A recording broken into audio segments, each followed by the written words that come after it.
Now, you said that countries with influence with the Syrian regime have to use their influence and so on. What about countries with influence over Jabhat Tahrir Sham? That is really a terrorist organization that has emerged from Jabhat al-Nusra, which is basically Al-Qaeda. So what about those countries that basically aid this rebel group that is really terrorist in nature? As I said, we have been very clear that every country with influence with anyone in Syria should use that influence, should use that leverage to press for de-escalation of the situation. Including Turkey? Including every country. Are you talking to Turkey on this area? The secretary talked to, if you looked at the readout we put out, the secretary talked to the foreign minister of Turkey yesterday. And without getting into a private diplomatic conversation, I can assure you in all of our conversations with countries in the region, we are urging them to use any influence they have to press for de-escalation.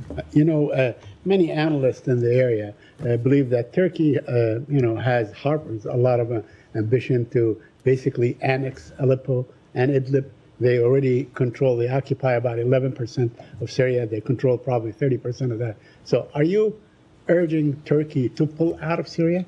Now, I'm not going to get into private diplomatic conversations. Ultimately, we want to see a path forward for the Syrian people to determine the future of their country. No other country outside of Syria, no other country anywhere in the world. It is a question for the Syrian people and no one else. I want to ask about Gaza, but I'll defer to someone if they want to talk about Syria. You know, the former Israeli defense minister says that Israel is carrying ethnic cleansing in northern Gaza. Moshe Ayalon, a very, stalwart Likudnik, and so on. So why is that offensive to you? Why can't you say what Israel is doing is basically ethnic cleansing? So we have engaged with the government of Israel about its actions in northern Gaza. I think those statements refer broadly to the so-called general's plan.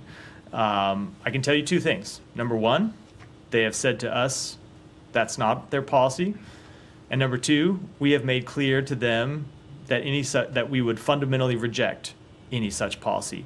I can't speak to the assessments made by a former Israeli military official. I can tell you that when it comes to potential violations of international humanitarian law, something else he raised in his statement, we have our ongoing assessments, and they have not concluded. But, most observers see what's going on, and they term it as such. I know you disapprove the word genocide and so on, but, a lot of people think what's going on is genocide, especially that the threshold has crossed 45,000 people. So I'm saying that at one point, the U.S.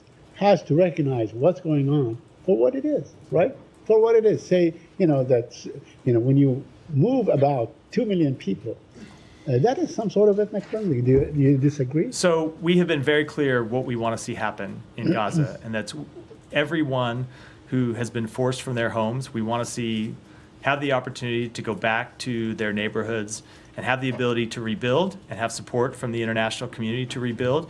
And we continue to engage, not just with the government of Israel, but with other countries in the region to work to get both a ceasefire and the release of hostages and a plan for the day after that would ultimately allow those Palestinians who have been displaced to do that. But there seems to be no plan for the day after as far as Israel is concerned. We have not seen it. We have not seen it in statement or in deeds and so on. In fact, yesterday, or the day before, I don't remember, they killed three other workers from the World Central Kitchen, so that Israel shows its intent to deprive Gaza of any kind of aid that goes, under the pretext that they are attacking a militant. I mean, they've killed the people that committed October 7th, there were maybe 1,400. They have killed already 45,000 people. And they keep doing this under the guise or the pretext or the claim that there was a militant among those people. So with respect to that strike, I can't speak to it. I know that they have made the public claim that one of the people killed in that strike was affiliated with the attacks on October 7th, or had been involved in the attacks of October 7th. If that's true, it would, of course, be extremely troubling. But that said, there were other civilians who died in that strikes, which is why we continue to push for a ceasefire. I can tell you that the Secretary is meeting with Israel's Minister for Strategic Affairs, Ron Dermer, later today here at the State Department, where he is going to continue to express the position of the United States that we need to get a ceasefire, we need to see the hostages released, we need to implement plans for the day after that would allow or would establish governance, security, and reconstruction inside Gaza, and that ought to be an urgent priority, not just for the United States, not just for other countries in the region, but for Israel as well. Would you demand to look at the evidence that Israel claims to have used in killing the kitchen, central kitchen, the world's central kitchen? It's a Washington-based organization. Look, we think that barring any unique intelligence sensitivities, that's evidence that they ought to make public for the world to see.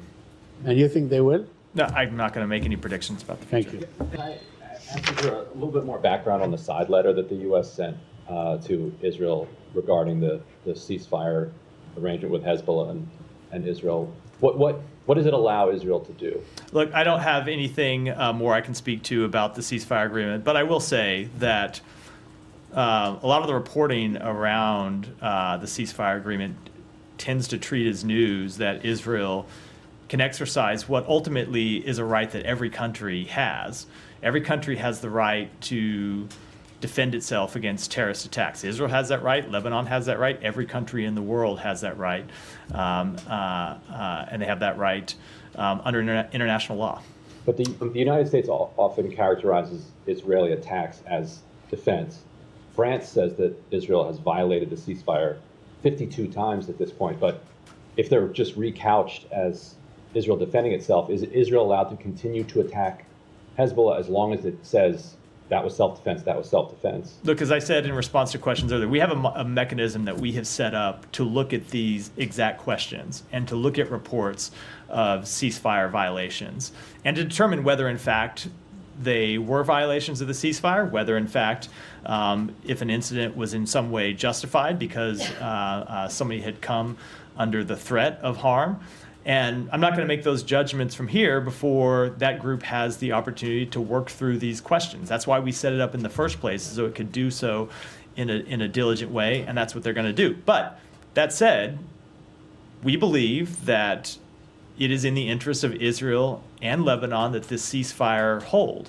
Remember, when you look at it from Israel's perspective, the 70,000 Israeli citizens that have been forced from their homes don't get to return home if the ceasefire collapses. So it is very much in Israel's interest to see the ceasefire hold, and we're going to continue to press them to adhere to it. Would there be any additional consequences from the U.S. if Israel was determined through this mection to have broken the ceasefire? I'm just not going to get into hypotheticals from here.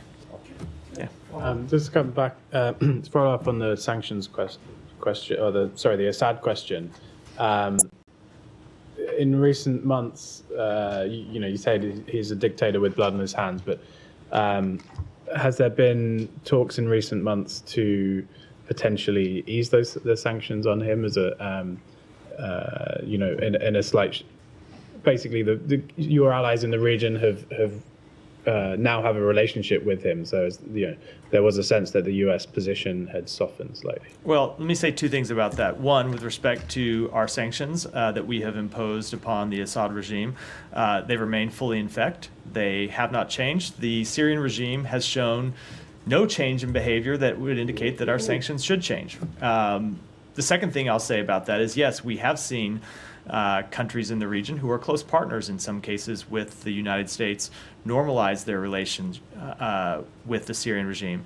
And if you recall, we were quite clear when those governments normalized relations with Syria that we did not think that was a productive step forward, and that countries should not normalize relations with Syria in exchange for no change in behavior by the Syrian regime. And we have seen no change in behavior by the Syrian regime, which is why we objected to those steps when they took place. So you're saying they shouldn't have normalized relations, but now they have. Do you hope that they will push in a specific direction on Assad? Of course, we hope that every country that has influence with the Syrian regime will push for full implementation of UN Security Council Resolution 2254, that will push for the Assad regime to actually engage with its own people, to actually engage in a dialogue and a political process with its own people, instead of continuing to engage in civil war with them. And I think the Caesar Act sanctions have a sunset clause on December 20th. I think that's down to lawmakers to renew that, but what's the administration's position, will you be asking for those to be renewed? So I can't preview any steps today that we'll take with respect to Congress, but all of our sanctions, including the mandatory sanctions under the Caesar Act, remain fully in effect today. Just to clarify, I think the previous U.S. government position on Assad had been that he has to go. You're saying, he's a dictator with blood on his hands, but you're not outright saying that he should leave. There has been no change in our position with respect to the Syrian regime, but ultimately, we believe that this is a decision for the Syrian people to make, which is why we are calling for a Syrian-led process under the auspices of UN Security Council Resolution 2254 to determine the appropriate path forward for the Syrian government.